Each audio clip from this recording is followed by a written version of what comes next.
Hello, and welcome to Living Outside the Box, a podcast associated with Outside the Box Consulting. I'm your host, Ben Bowman, and I am so excited to continue this journey with you. Today, I want to talk about something that is very close to my heart, and that is vision. A couple of months ago, I had the opportunity to speak at a conference in North Carolina. And one of the many topics that I shared on was vision. Now, I shared with this group of people at the very beginning of my time with them that it was not lost on me, the irony that is, that a legally blind individual was asked to speak about vision. But I'm here to speak about vision with you again. One of the many things that I like to do is I like to attend college basketball games. Now, living in Kentucky as I do, my home team, the team that I root for, is the University of Kentucky Wildcats. Go Big Blue. I am so excited for basketball season to start. A couple of years ago, a friend of mine for Christmas got me a set of binoculars that I could take with me to the basketball games. The seats that I sat in were in the upper arena. They weren't bad seats, but being that I'm legally blind and I don't really have great vision, the binoculars helped me to be able to see all the fine details of what was happening on the floor, from the referee calls to 3-point shots and any type of foul that, of course, I might want to boo or yell about. The vision of a leader is just like that. We need people in organizations that are good at day-to-day tasks. We need people who are capable and passionate about the work that the organization is doing. We need leaders that are passionate about the mission of the organization. And we'll talk about mission in another episode. But leaders also cast a vision. They're able to see the fine details of what is happening before them. But the other interesting thing about those binoculars is when I took them away from my face, I could see the whole arena. Now, I couldn't see all the fine details because of my vision, but I could see the other spectators. I could see the bright lights, the lit up signs with advertisements from different companies that were sponsoring that basketball event. I could see the band playing, leading us in singing the school song and other fight songs that we have.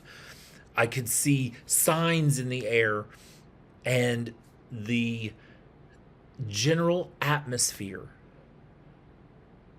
could be both seen and felt. So a leader that has vision for an organization sees the fine details like through the binoculars, but they also are able to take in all of the information around them. They can see all of the people, their gifts and abilities, but they can also see the bigger picture, the broader understanding of what is going on, not only in the organization or the people within the organization, but they can also understand the trajectory that the organization itself is moving, but also the market itself everything that is about that particular organization, whether it's a school, whether it's a church, whether it's a corporation dealing in goods and services. A leader should have vision.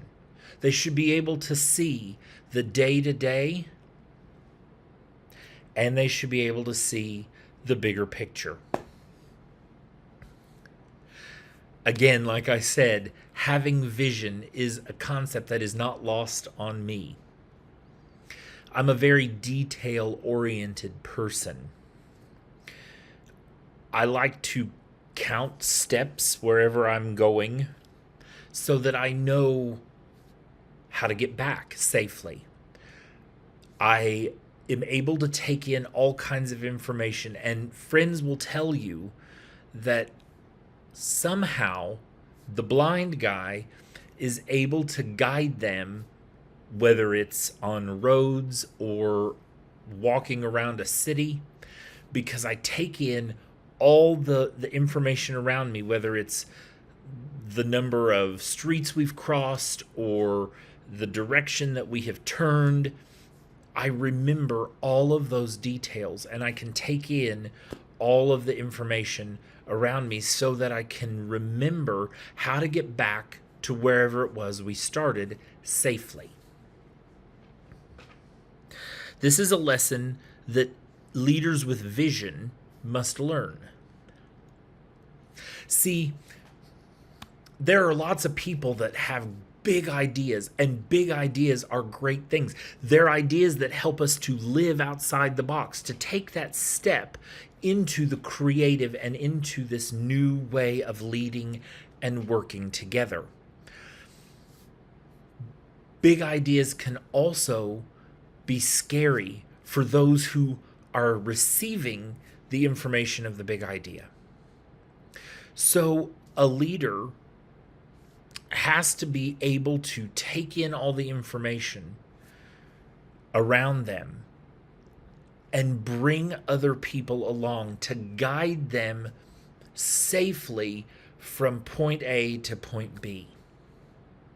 From that moment that vision is received and a leader sees the direction that an organization or a school or a church should go, to the moment that it arrives and new vision is formed.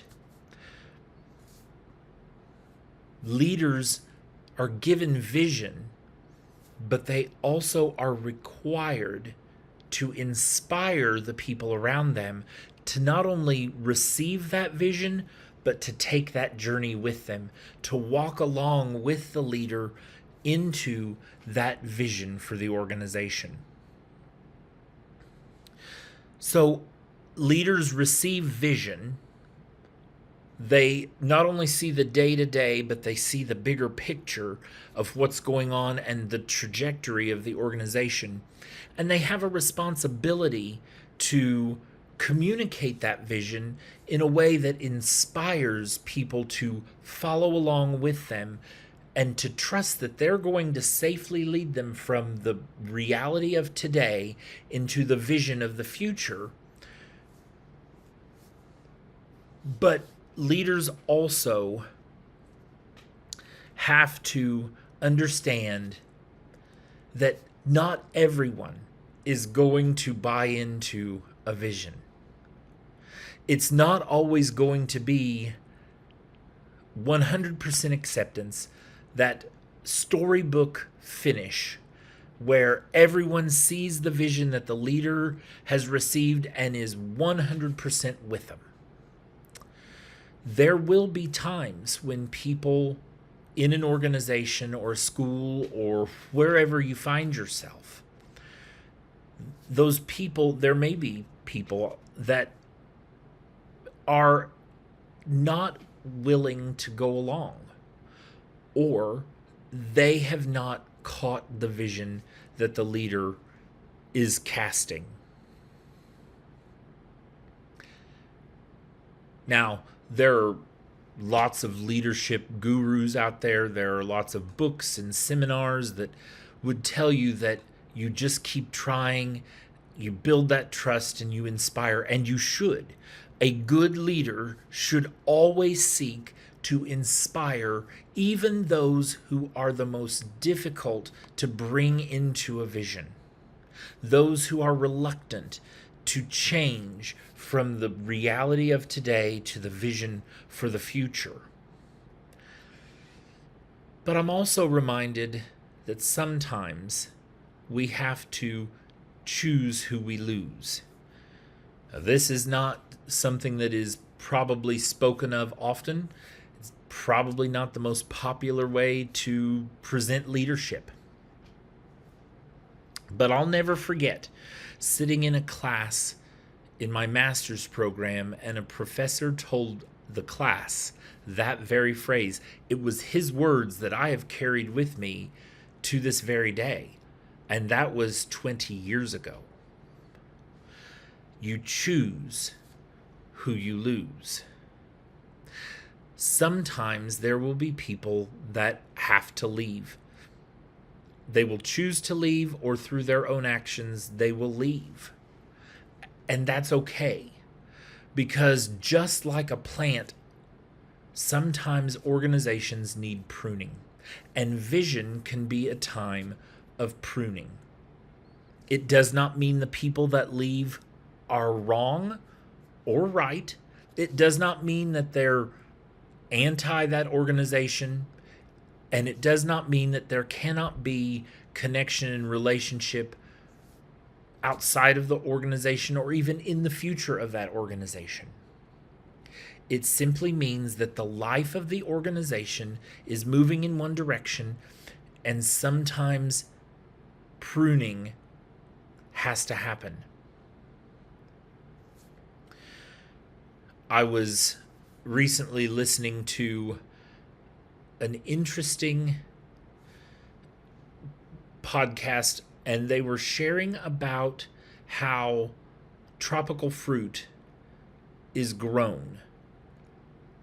And I believe it was they were talking about pineapples in particular, and how as a pineapple grows, you have to go and basically cut the tree back, or the plant back, almost to the roots when you think you're about to have fruit, so that the fruit will grow even better.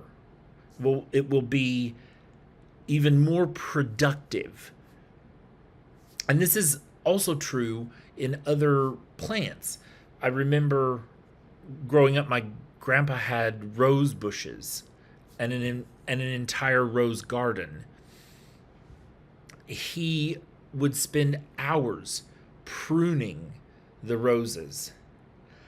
He would cut back any dead growth, but he would also cut back some of the healthy growth, because the plant needed to be able to send nutrients in more abundance so that the roses would be more robust and healthy. Sometimes the life of an organization requires pruning. And vision casting can bring that necessary pruning.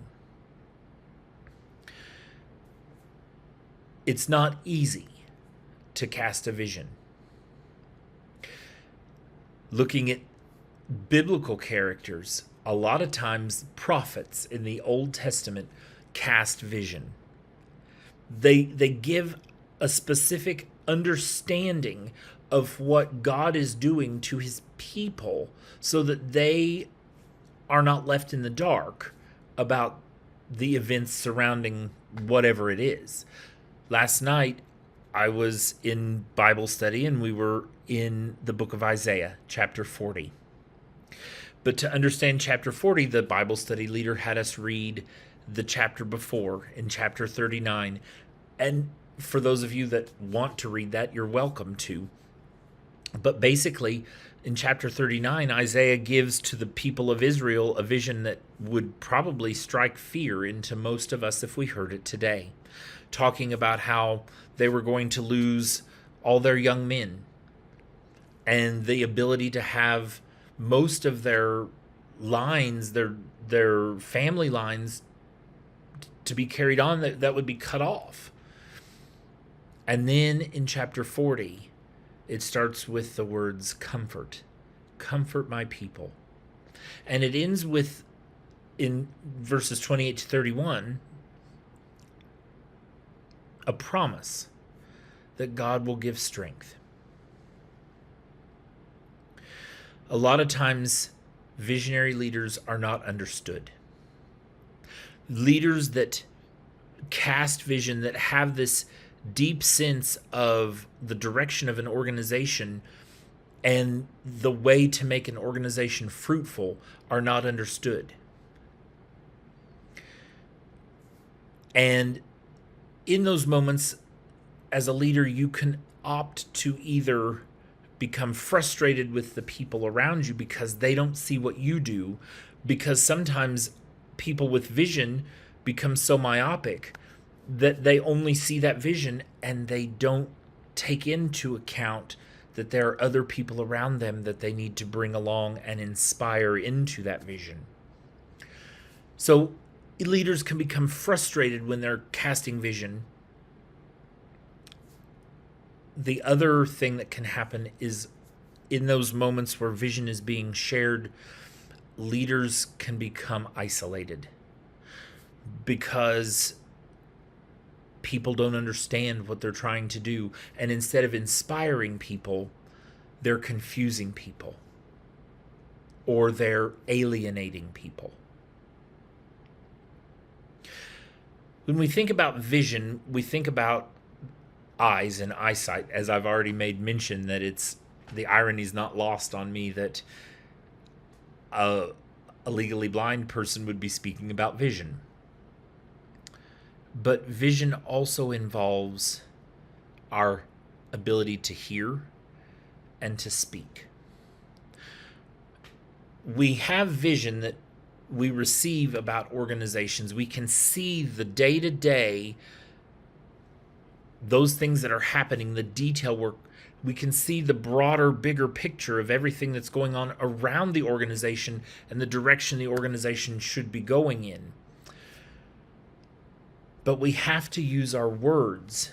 We have to communicate well to inspire other people to catch that vision. We have to use our ears to listen to those around us, not only to see if the vision is something that other people are seeing or to hear their thoughts about the vision, but also to hear when they are not catching it and need even more inspiration.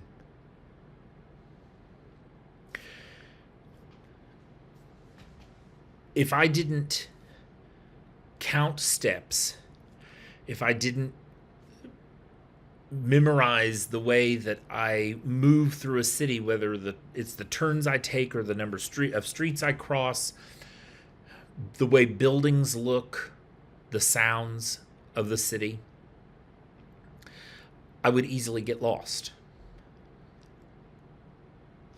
But I have to take in, through hearing, through the ability to count and use my memory, I have to take in all of that information so that I am prepared to not only get myself back safely,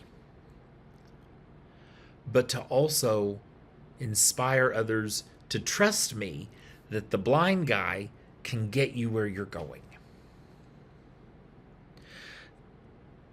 Now, I don't always know all the answers. I don't always have a clear vision for an organization or the clear roadmap for getting back to a particular spot. But I do depend on my other senses quite a lot.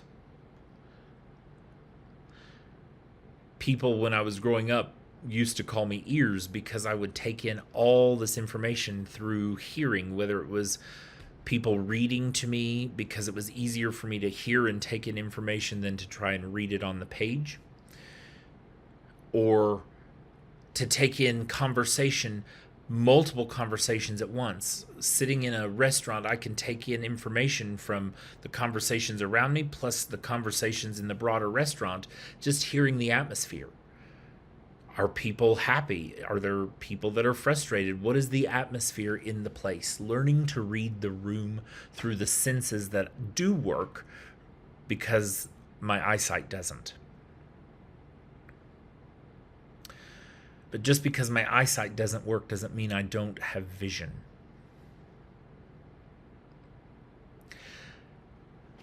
I can still receive information. I can still put things together and process things so that I can help people understand who they are, what's going on around them, where they're headed, and the best way to get there.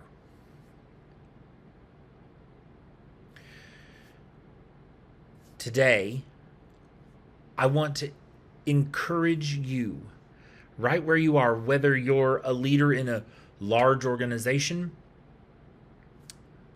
a leader in a church, a school, or your home. Don't be afraid to cast a vision. Don't be afraid to not only see the day-to-day, but also to see the bigger picture of what's going on around you. Don't be afraid to look through the binoculars and understand the gifts and unique abilities and the ways that things are working right where you are, but also take in everything around you. Don't be afraid when people don't quite get your vision. And if they walk away, sometimes that's okay. It's not their fault, it's not your fault.